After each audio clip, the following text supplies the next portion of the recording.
Hello guys, welcome to the Best Online Tutorials channel. In this video we're talking about how to annotate screenshots instantly with CleanShot X.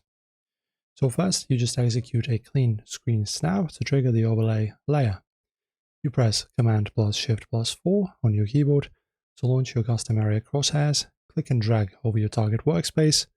Right, for example, I choose this cropping, right, you just choose which area you want to capture and then just release the click.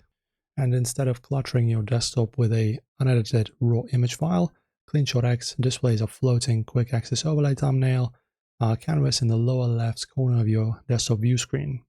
You can hover your mouse cursor over this floating thumbnail card to reveal the interactive workflow options widget. Then you just click on the pencil icon layout and hit the shortcut Command